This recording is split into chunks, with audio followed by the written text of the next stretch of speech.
Assalamualaikum warahmatullahi wabarakatuh. Di video ini, saya akan menjelaskan tentang hukum pidana dalam sistem hukum Indonesia.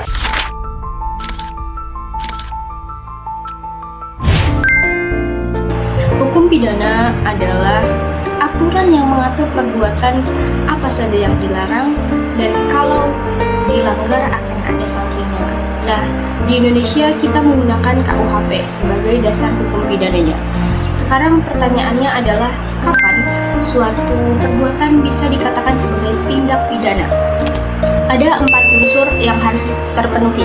Yang pertama, harus ada perbuatan dari manusia, bisa aktif seperti mencuri atau pasif tidak melapor padahal ada kewajiban. Yang kedua, perbuatan itu harus melawan hukum, jadi memang melanggar aturan yang ada. Dan yang ketiga, ada unsur kesalahan. Pelakunya itu sengaja atau minimal lalai melakukan perbuatan tersebut. Dan yang keempat, pelaku harus bisa dipertanggungjawabkan. Artinya, dia dalam kondisi sadar dan sehat secara mental. Kalau salah satu unsur ini tidak terpenuhi, maka tidak bisa dipidana. Selanjutnya, kita perlu tahu bahwa tindak pidana dibagi menjadi 2 jenis. Yang pertama, ada kejahatan. Ini yang sifatnya berat, seperti pembunuhan, pencurian, kemudian penipuan. Kejahatan ini diatur di buku 2 KUHP dan sanksinya lebih berat. Lalu yang kedua ada pelanggaran. Ini sifatnya yang lebih ringan. Contohnya seperti pelanggaran lalu lintas. Pelanggaran ini diatur di buku 3 KUHP. Nah, kalau bicara soal sanksi, menurut pasal 10 KUHP ada yang namanya pidana pokok dan pidana tambahan. Pidana pokok itu ada 5. Pidana mati, penjara, kurungan, denda, dan pidana tutupan. Sedangkan pidana tambahan bisa berupa pencabutan hak tertentu, perampasan barang, atau pengumuman putusan hakim.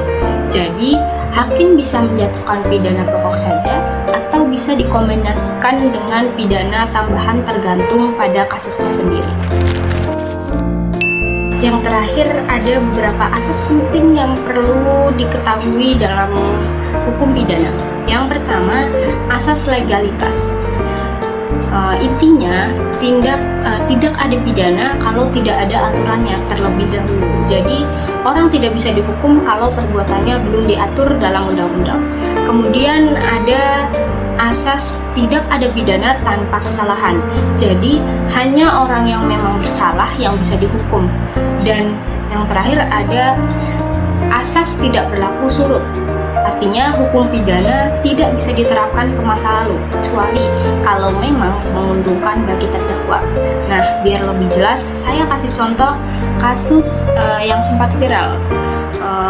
Kalian ingat kasus Ade Armando yang dipukuli saat demo beberapa tahun lalu?